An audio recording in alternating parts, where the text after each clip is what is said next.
गे तू त चल गल ही पगली जाई नहीं छो याद गे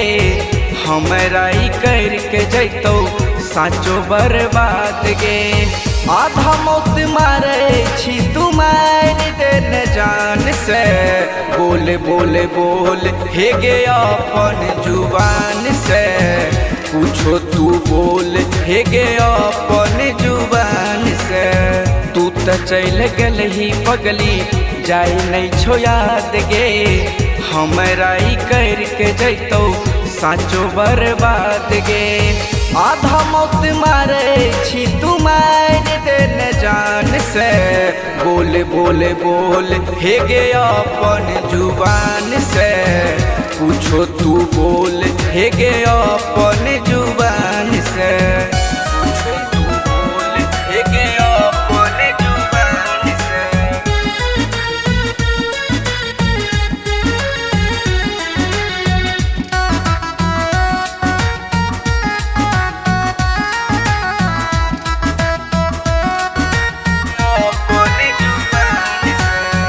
कुछो करै छियौ तोहर बात में तूहे चलै छी खाली हमरा दिमाग में तूहे चलै छी खाली हमरा दिमाग में हाँ कुछो करै छियौ तोहर बात में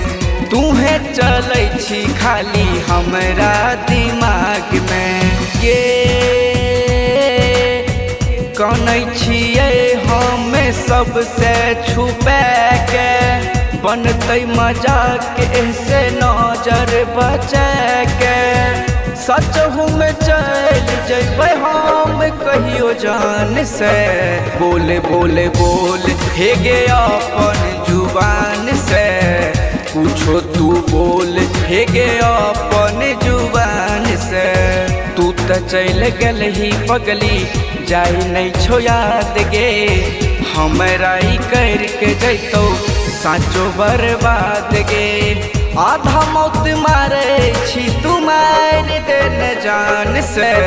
बोल बोल बोल हे गे अपन जुबान से पूछो तू बोल हे गे अपन जुबान से पूछो तू बोल हे गे अपन जुबान से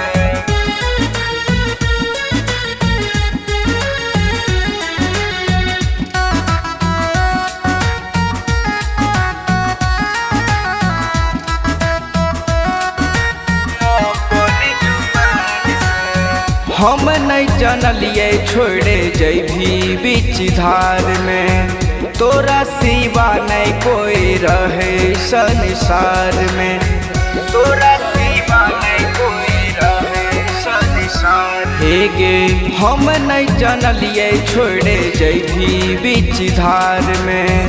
तोरा सिवा नहीं कोई रहे संसार में के झूठे तू दलही हमरा जिए के दिलासा अब नहीं रहले हमरा के करो से आशा मार दलही तीर अपना धनुष के बान से बोल बोल बोल हे गे अपन जुबान से पूछो तू बोल हे गे अपन जुबान से तू त चल गल ही पगली जाई नहीं छो याद गे हमरा ई करके जैतो साचो बर्बाद गे आधा मौत मारे छी तू मार देन जान से बोल बोल बोल हे गे अपन जुबान से पूछो तू बोल हे गे अपन जुबान से।